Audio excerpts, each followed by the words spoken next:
ಸೋಮಣ್ಣವರು ಈಗಾಗಲೇ ತಮ್ಮ ವಿಷಯಗಳನ್ನು ಹೇಳಿದ್ದಾರೆ. ನಮ್ಮ ಗಮನದಲ್ಲೂ ಇದೆ.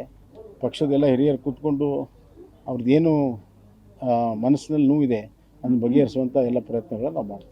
ರಾಜ್ಯ ರಾಜಕಾರಣದಲ್ಲಿ ಇರ್ತೀರ, ಕೇಂದ್ರ ರಾಜಕಾರಣ ಕಡೆ ಮುಖ ಮಾಡ್ತೀರಾ? ಲೋಕಸಭಾ ಚುನಾವಣೆ ಹತ್ರ ಬಂತು. ನಾನು ಆಗಲೇ ಸ್ಪಷ್ಟವಾಗಿ ಹೇಳಿದ್ದೀನಿ, ನಾನು ಲೋಕಸಭಾ ಚುನಾವಣೆಯ ಆಕಾಂಕ್ಷೆನೂ ಇಲ್ಲ ಅಪೇಕ್ಷೆನೂ ಇಲ್ಲ ಅಂತ ನನಗೆ ಎಷ್ಟು ಸತಿ ಹೇಳ್ಬೇಕು. ಹೈಕಮಾಂಡ್ ಸೂಚಿಸಿದ್ರೆ ಏನು ಮಾಡ್ತೀರಾ?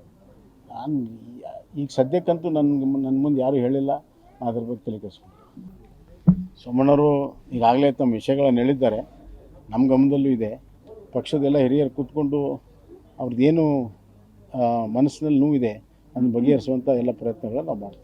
ರಾಜ್ಯ ರಾಜಕಾರಣದಲ್ಲಿ ಇರ್ತೀರ, ಕೇಂದ್ರ ರಾಜಕಾರಣ ಕಡೆ ಮುಖ ಮಾಡ್ತೀರಾ? ಲೋಕಸಭಾ ಚುನಾವಣೆ ಹತ್ರ ಬಂತು. ನಾನು ಆಗಲೇ ಸ್ಪಷ್ಟವಾಗಿ ಹೇಳಿದ್ದೀನಿ, ನಾನು ಲೋಕಸಭಾ ಚುನಾವಣೆಯ ಆಕಾಂಕ್ಷೆನೂ ಇಲ್ಲ ಅಪೇಕ್ಷೆನೂ ಇಲ್ಲ ಅಂತ ನನಗೆ ಎಷ್ಟು ಸತಿ ಹೇಳ್ಬೇಕು. ಹೈಕಮಾಂಡ್ ಸೂಚಿಸಿದ್ರೆ ಏನು ಮಾಡ್ತೀರಾ? ನಾನು ಈಗ ಸದ್ಯಕ್ಕಂತೂ ನನ್ನ ಮುಂದೆ ಯಾರೂ ಹೇಳಿಲ್ಲ, ಅದ್ರ ಬಗ್ಗೆ ತಲೆ ಕೆಡಿಸ್ಕೊಂಡು. ನ್ಯೂಸ್ ಫಸ್ಟ್ ನಿರ್ಭೀತಿಯಿಂದ ನಿಮ್ಮ ಪರವಾಗಿ.